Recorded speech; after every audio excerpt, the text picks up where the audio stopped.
La quatrième fois sera-t-elle la bonne? Après 3 échecs en plus de 20 ans, Paris présentera bien à nouveau sa candidature pour l'organisation des Jeux Olympiques. Sans surprise, les élus de la capitale ont adopté ce matin la candidature de Paris aux JO 2024. Karina Chabour, bonjour. Bonjour Pauline. Alors Paris a-t-elle des chances de l'emporter et quels sont ses atouts? Alors bien sûr, on pense à l'attractivité de la France et de la capitale et de sa capacité à organiser des grands événements sportifs internationaux.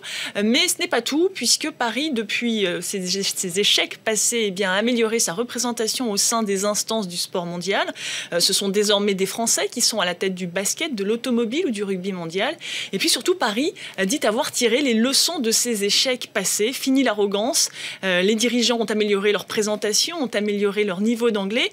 Et puis vous savez, lors de la présentation du projet de Paris 2012, le projet avait été jugé trop parisien. Il était centré dans le quartier de l'ouest parisien des Batignolles. Et bien cette fois-ci, il s'agit de traverser le périphérique et d'aller s'établir dans ce département populaire cosmopolite de Seine-Saint-Denis, le fameux 9-3, qui pourrait accueillir notamment le village olympique ou encore le centre des médias, avec l'idée de faire du sport un facteur d'inclusion sociale et de refléter la diversité de la société française un petit peu dans l'esprit du 11 janvier.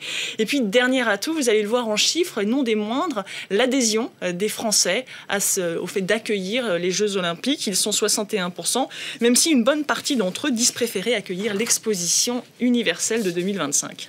Et qu'en est-il du coût de ce projet? Alors un mot d'ordre, pas de gigantisme. Vous savez que nous sommes en période de disette budgétaire. D'ailleurs, la maire de Paris, Anne Hidalgo, n'était pas favorable dans un premier temps à présenter un dossier de candidature pour ces JO. Elle s'est fait d'une certaine façon tordre le bras par l'exécutif. Du coup, le budget est très, on va dire, minimum. Certains parlent même d'un budget low cost, 6,5 milliards d'euros. On est très très loin des 11 milliards dépensés à Londres ou encore des 34 milliards à Sochi. L'idée, c'est vraiment de s'appuyer sur les infrastructures existantes, comme le Stade de France, comme le Parc des Princes ou encore Roland-Garros, et de profiter des grands travaux, des grands chantiers de ce Grand Paris Express à horizon 2025, avec notamment un grand réseau de transport public. Et puis l'idée, c'est vraiment de s'inscrire dans une logique de développement durable, avec des possibles transformations des nouveaux équipements en logements, en centres culturels ou encore en bureaux, des infrastructures qui seraient donc bénéfiques pour les populations locales, un petit peu sur le modèle de ce qui avait été fait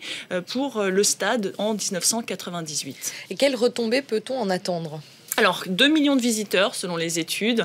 Ça fait également 20 000 journalistes accrédités, une très très large couverture médiatique, 3 milliards 700 millions de téléspectateurs attendus dans le monde entier. Alors, côté recettes, si on sait, les budgets des Jeux Olympiques ont tendance à souvent être dépassés. On n'est pas à l'abri d'une bonne nouvelle, côté recettes, puisque Londres a finalement engrangé 11 milliards de livres en 2 ans, là où il ne pensait 14 milliards de livres en 2 ans, là où il pensait engranger seulement 11 en 4 ans.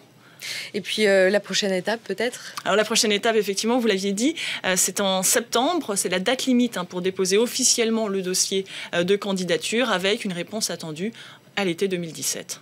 Bon, on va croiser les doigts. Merci beaucoup Karina.